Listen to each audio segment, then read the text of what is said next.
नमस्ते। आइए सुनते हैं प्रेमचंद की कहानी मुक्तिधन।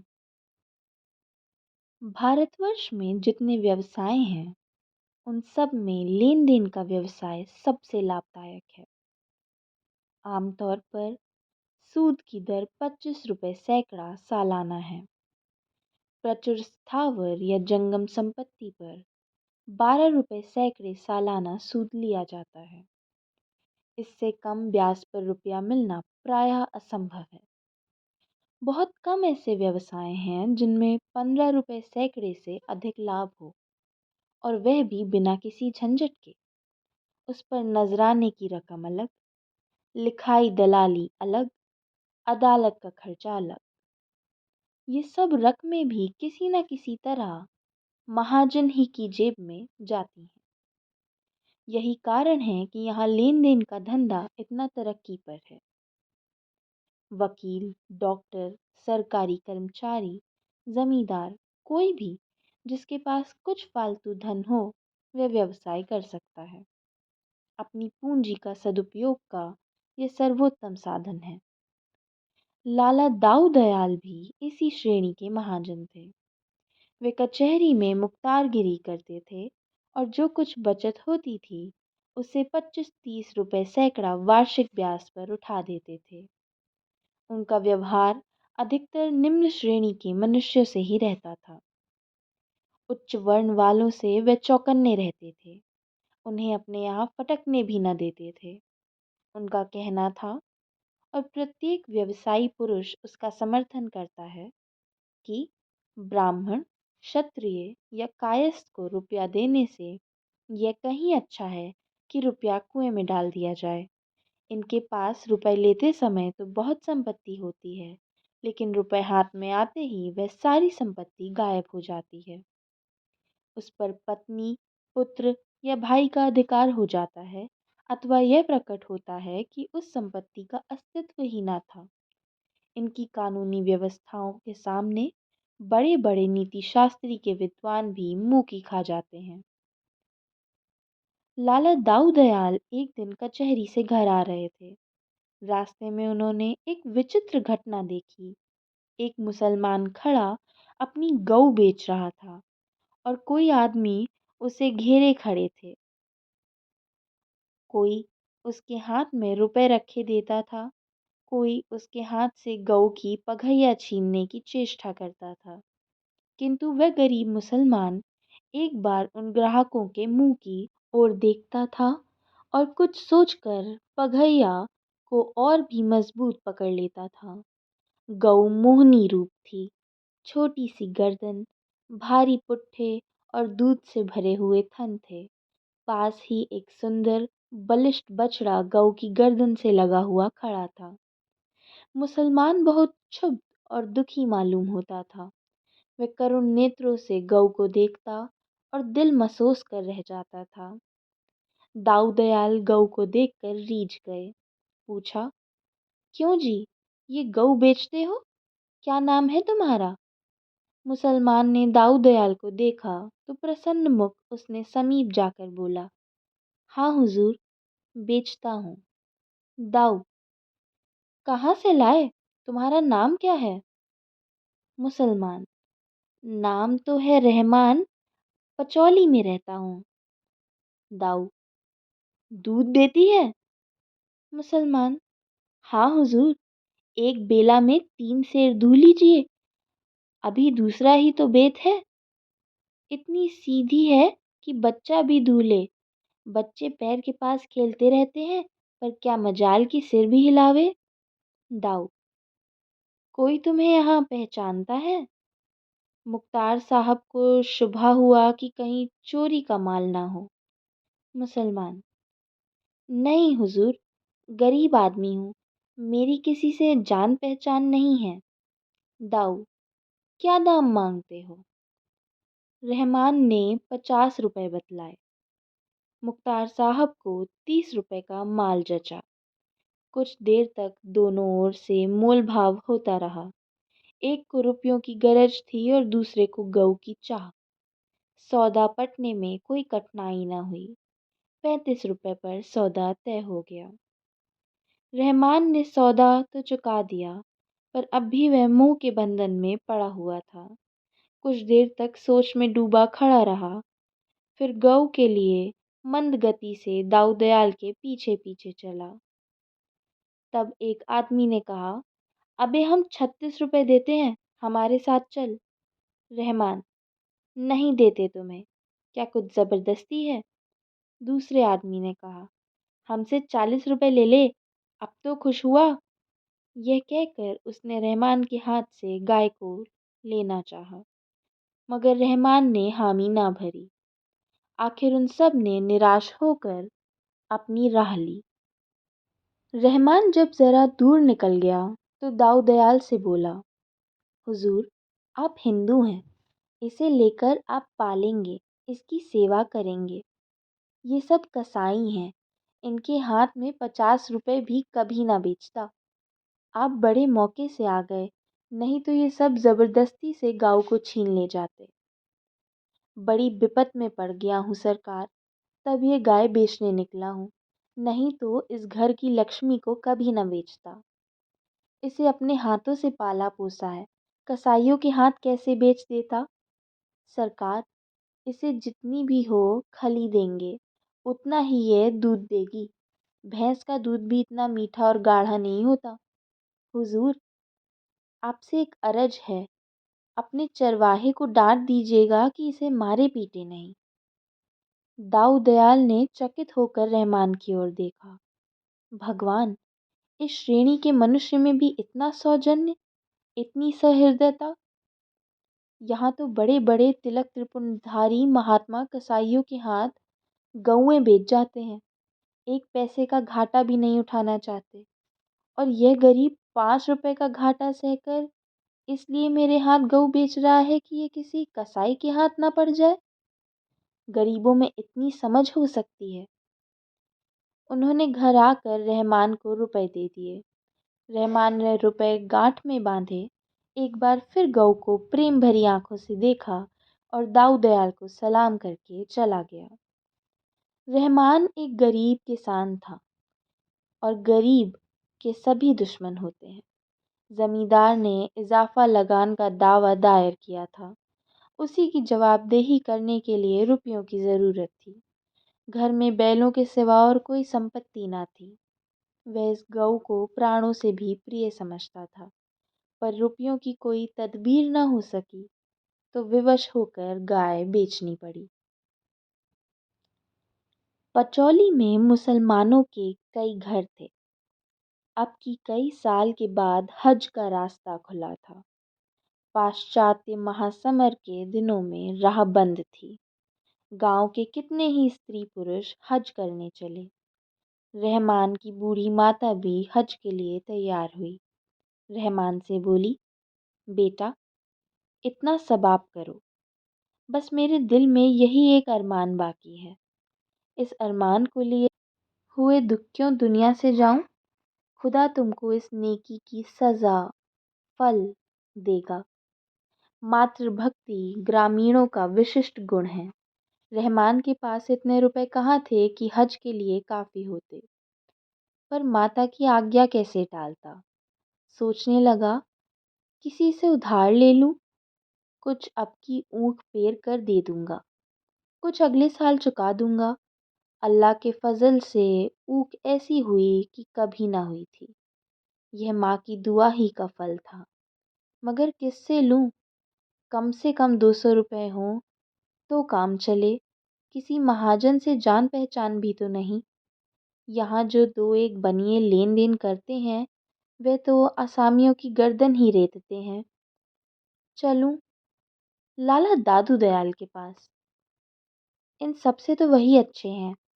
सुना है वादे पर रुपए लेते हैं, किसी तरह नहीं छोड़ते। लोनी चाहे दीवार को छोड़ दे, दीमक चाहे लकड़ी को छोड़ दे, पर वादे पर रुपए ना मिले तो वह असामियों को नहीं छोड़ते। बात पीछे करते हैं, नालिश पहले। हाँ, इतना है कि आसामियों की आंख में धूल नहीं झोंकते, हिसाब किताब साफ रखते हैं। कई दिन वह इसी सोच विचार में पड़ा रहा कि उनके पास जाऊं या ना जाऊं। अगर कहीं वादे पर रुपए ना पहुंचे तो बिना नालिश किए ना मानेंगे। घर बार बैल बधिया सब नीलाम करा लेंगे। लेकिन जब कोई वश न चला तो हार कर दादू दयाल के ही पास गया और रुपए कर्ज मांगे। दाऊ, तुम्ही ने तो मेरे हाथ गऊ बेची थी ना? रहमान, हाँ हुजूर। रुपए तो तुम्हें दे दूंगा, लेकिन मैं वादे पर रुपए लेता हूँ। अगर वादा पूरा ना किया तो तुम जानो, फिर मैं जरा भी रियायत ना करूंगा। बताओ, कब दोगे? रहमान ने मन में हिसाब लगाकर कहा। सरकार, 2 साल की मियाद रख लें। दाऊ, अगर 2 साल में ना दोगे तो ब्याज की दर 32 रुपए सैकड़े हो जाएगी। तुम्हारे साथ इतनी मुरैवत करूंगा कि नालिश ना करूंगा। रहमान, जो चाहे कीजिएगा, हुजूर के हाथ में ही तो हूँ। रहमान को 200 रुपए के 180 रुपए मिले। कुछ लिखाई कट गई, कुछ नजराना निकल गया, कुछ दलाली में आ गया। घर आया, थोड़ा सा गुड़ रखा हुआ था, उसे बेचा और स्त्री को समझा बुझाकर माता के साथ हज को चला। मियाद गुजर जाने पर लाला दाऊदयाल ने तकाजा किया। एक आदमी रहमान के घर भेजकर उसे बुलाया और कठोर स्वर में बोले, क्या अभी 2 साल नहीं पूरे हुए? लाओ, रुपए कहाँ हैं? रहमान ने बड़े दीन भाव से कहा, हुजूर, बड़ी गर्दिश में हूँ। अम्मा जब से हज करके आई हैं तभी से बीमार पड़ी हुई हैं। रात दिन उन्हीं की दवा दारू में दौड़ते गुजरता है। जब तक जीती हैं हुजूर कुछ सेवा कर लूँ, पेट का धंधा तो जिंदगी भर लगा रहेगा। अब की कुछ फसल नहीं हुई हुजूर, ऊख पानी बिना सूख गई। सन खेत में पड़े पड़े सूख गया, धोने की मोहलत ना मिली। रबी के लिए खेत जोत ना सका, परती पड़े हुए हैं। अल्लाह ही जानता है किस मुसीबत से दिन कट रहे हैं। हजूर के रुपए कौड़ी कौड़ी अदा करूंगा, साल भर की और मोहलत दीजिए। अम्मा अच्छी हुई और मेरे सिर से बला टली। दाऊदयाल ने कहा, 32 रुपए सैकड़े ब्याज हो जाएगा? रहमान ने जवाब दिया, जैसी हुजूर की मर्जी। रहमान ये वादा करके घर आया तो देखा माँ का अंतिम समय आ पहुंचा है। प्राण पीड़ा हो रही है, दर्शन बदे थे सो हो गए। माँ ने बेटे को एक बार वात्सल्य दृष्टि से देखा, आशीर्वाद दिया और परलोक सिधारी। रहमान अब तक गर्दन तक पानी में था, अब पानी सिर पर आ गया। इस वक्त पड़ोसियों से कुछ उधार लेकर दफन कफन का प्रबंध किया, किंतु मृत आत्मा की शांति और परितोष के लिए ज़कात और फातिहे की ज़रूरत थी। कब्र बनवानी ज़रूरी थी। बिरादरी का खाना, गरीबों को खैरात, कुरान की तलावत और ऐसे कितने ही संस्कार करने परम आवश्यक थे। मात्र सेवा का इसके सिवा अब और कौन सा अवसर हाथ आ सकता था। माता के प्रति समस्त सांसारिक और धार्मिक कर्तव्यों का अंत हो रहा था। फिर तो माता की स्मृति मात्र रह जाएगी, संकट के समय फरियाद सुनाने के लिए। मुझे खुदा ने सामर्थ्य दी होती तो इस वक्त क्या कुछ न करता, लेकिन अब क्या अपने पड़ोसियों से भी गया गुजरा हूँ। उसने सोचना शुरू किया, रुपए लाऊं कहाँ से? अब तो लाला दाऊदयाल भी ना देंगे। एक बार उनके पास जाकर देखूं तो सही। कौन जाने मेरी विपत का हाल सुनकर उन्हें दया आ जाए। बड़े आदमी हैं, कृपा दृष्टि हो जाएगी तो 100-200 उनके लिए कौन बड़ी बात है। इस भांति मन में सोच विचार करता हुआ वह लाला के पास चला। रास्ते में एक एक कदम मुश्किल से उठता था। कौन मुंह लेकर जाऊं? अभी 3 ही दिन हुए हैं, साल भर के पिछले रुपए अदा करने का वादा करके आया हूँ। अब जो 200 रुपए और मांगूंगा तो वे क्या कहेंगे? मैं ही उनकी जगह पर होता तो कभी ना देता। उन्हें ज़रूर संदेह होगा कि यह आदमी नीयत का बुरा है। कहीं दुत्कार दिया तो पूछें, तेरे पास कौन सी ऐसी बड़ी जायदाद है जिस पर रुपए की थैली दे दूं? तो क्या जवाब दूंगा? जो कुछ जायदाद है वह यही दोनों हाथ हैं, उसके सिवा क्या है? घर को कोई सेंत भी ना पूछेगा। खेत हैं तो ज़मींदार के, उन पर अपना कोई काबू ही नहीं। बेकार जा रहा हूँ, वहाँ धक्के खाकर निकलना पड़ेगा। रही सही आबरू भी मिट्टी में मिल जाएगी। परंतु यह निराशाजनक शंकाओं के होने पर भी वह धीरे-धीरे आगे बढ़ा चला गया, जैसे कोई अनाथ विधवा थाने फरियाद करने जा रही हो। लाला दाऊ दयाल कचहरी से आकर अपने स्वभाव के अनुसार नौकरों पर बिगड़ रहे थे। द्वार पर पानी क्यों नहीं छिड़का? बरामदे में कुर्सियां क्यों नहीं निकाल कर रखी? इतने में रहमान सामने जाकर खड़ा हो गया। लाला साहब झल्लाए तो बैठे थे, रुष्ट होकर बोले, तुम क्या करने आए हो जी? क्यों मेरे पीछे पड़े हो? मुझे इस वक्त बातचीत करने की फुर्सत नहीं है। रहमान कुछ न बोल सका। ये डांट सुनकर इतना हताश हुआ कि उल्टे पैरों लौट पड़ा। हुई ना वही बात, यही सुनने तो मैं आया था। मेरी अकल पर पत्थर पड़ गए थे। दाऊ दयाल को कुछ दया आ गई। जब रहमान बरामदे के नीचे उतर गया तो बुलाया। जरा नर्म होकर बोले, कैसे आए थे जी? क्या कुछ काम था? रहमान, नहीं सरकार, यूं ही सलाम करने चला आया था। दाऊ, एक कहावत है, सलामे रोस्ताई बेगरज नेस्त। किसान बिना मतलब के सलाम नहीं करता। क्या मतलब है, कहो? रहमान फूट फूट कर रोने लगा। दाऊ दयाल ने अटकल से समझ लिया, इसकी माँ मर गई। पूछा, क्यों रहमान, तुम्हारी माँ सिधार तो नहीं गई? रहमान, हाँ हुजूर, आज तीसरा दिन है। दाऊ, रो ना, रोने से क्या फ़ायदा? सब्र करो, ईश्वर को जो मंजूर था वह हुआ। ऐसी मौत पर गम न करना चाहिए। तुम्हारे हाथों उनकी मिट्टी ठिकाने लग गई, अब और क्या चाहिए? रहमान, हुजूर, कुछ अर्ज करने आया हूँ, मगर हिम्मत नहीं पड़ती। अभी पिछला ही पड़ा हुआ है और अब किस मुँह से मांगूँ? लेकिन अल्लाह जानता है, कहीं से एक पैसा मिलने की उम्मीद नहीं, और काम ऐसा आ पड़ा है कि अगर ना करूँ तो ज़िंदगी भर पछतावा रहेगा। आपसे कुछ कह नहीं सकता, आगे आप मालिक हैं। ये समझ कर दीजिए कि कुएं में डाल रहा हूँ। जिंदा रहूँगा तो एक एक कौड़ी मैं सूद के साथ अदा करूँगा, मगर इस घड़ी नहीं। ना कीजिएगा। दाऊ, 300 तो हो गए, 200 फिर मांगते हो। 2 साल में कोई 700 रुपये हो जाएंगे, इसकी खबर है या नहीं? रहमान, गरीब परवर, अल्लाह दे तो 2 भीगे ऊख के 500 आ सकते हैं। अल्लाह ने चाहा तो मियाद के अंदर आपकी कौड़ी कौड़ी अदा कर दूंगा। दाऊ दयाल ने 200 रुपये फिर दे दिए। जो लोग उनके व्यवहार से परिचित थे, उन्हें उनकी एक रियायत पर बड़ा आश्चर्य हो रहा था। खेतों की हालत अनाथ बालक की सी है। जल और वायु अनुकूल हुए तो अनाज के ढेर लग गए। इनकी कृपा ना हुई तो लहलहाते हुए खेत कपटी मित्र की भांति दगा दे गए। ओला और पाला, सूखा और बाढ़, टिड्डी और लाही, दीमक और आंधी से प्राण बचे तो फसल खलिहान में आई, और खलिहान से आग और बिजली दोनों ही का बैर है।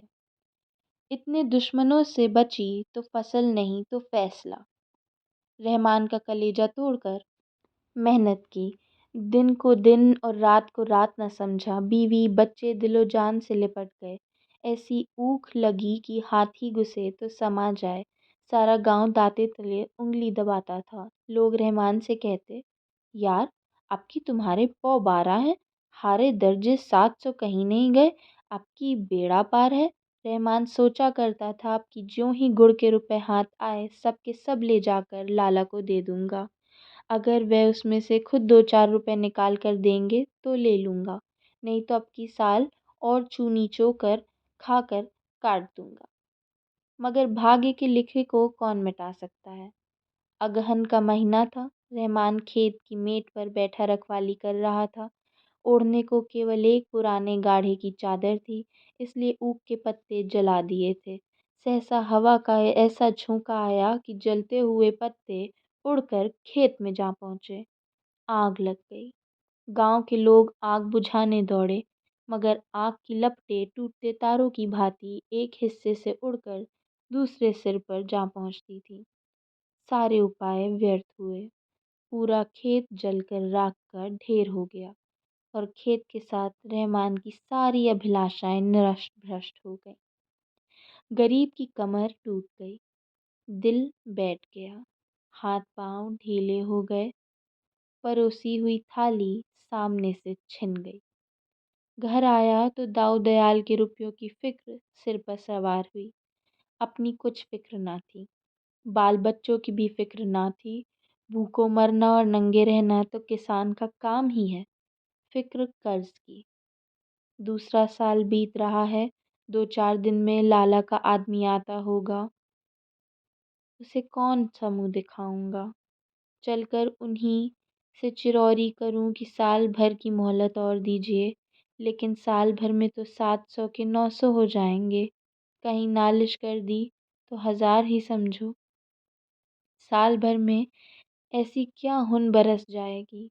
बेचारे कितने भले आदमी हैं, 200 रुपये उठा कर दे दिए। खेत भी तो ऐसे नहीं कि बेरहन करके आबरू बचाऊं। बैल भी ऐसे कौन से तैयार हैं कि 200-400 मिल जाएं। आधे भी तो नहीं रहे। अब इज्जत खुदा के हाथ है, मैं तो अपनी सी करके देख चुका। सुबह का वक्त था।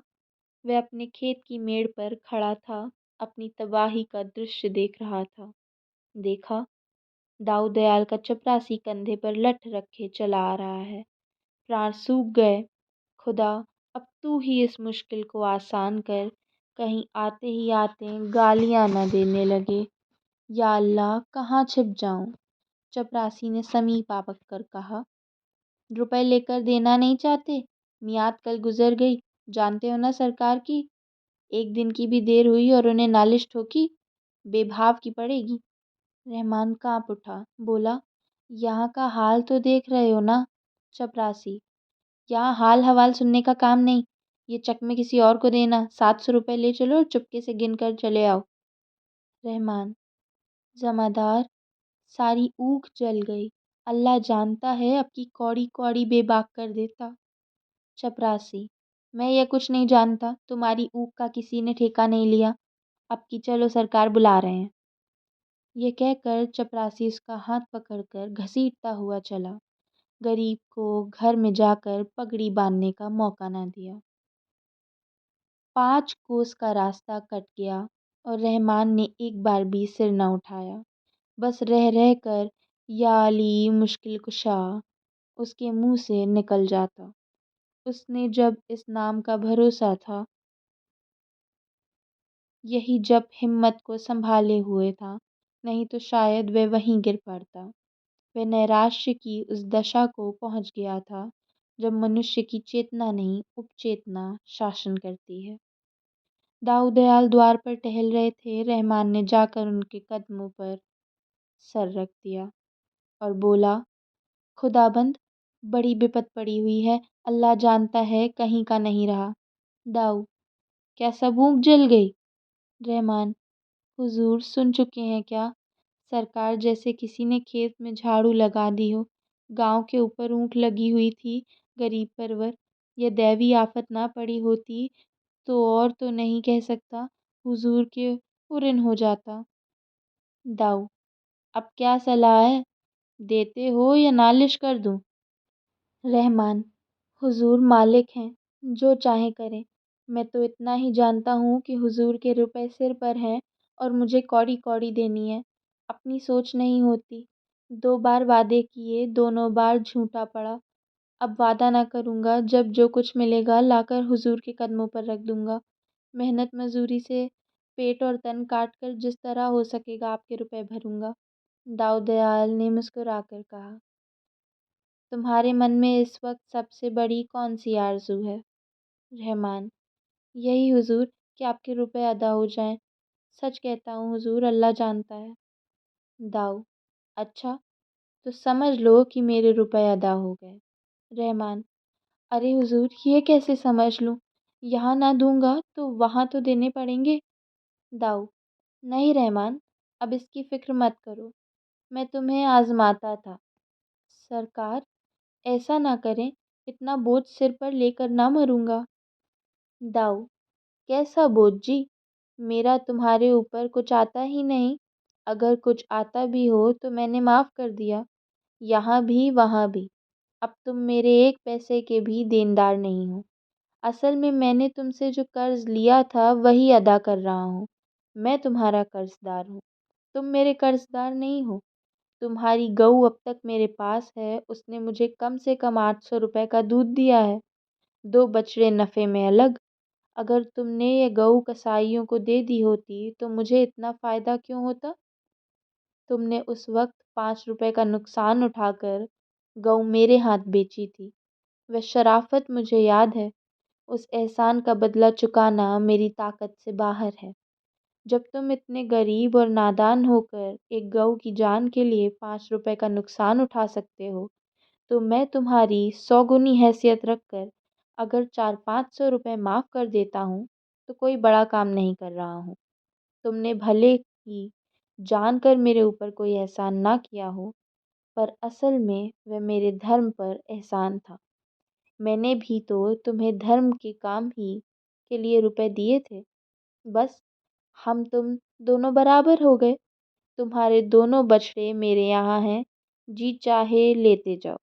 तुम्हारी खेती में काम आएंगे। तुम सच्चे और शरीफ आदमी हो। मैं तुम्हारी मदद करने को हमेशा तैयार रहूँगा। इस वक्त भी तुम्हें रुपयों की ज़रूरत हो तो जितने चाहो ले सकते हो।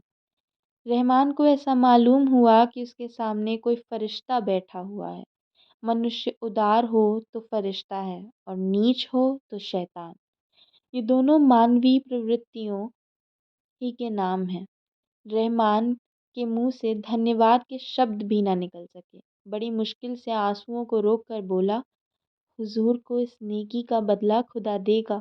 मैं तो आज से अपने को आपका गुलाम ही समझूंगा। दाऊ, नहीं जी, तुम मेरे दोस्त हो।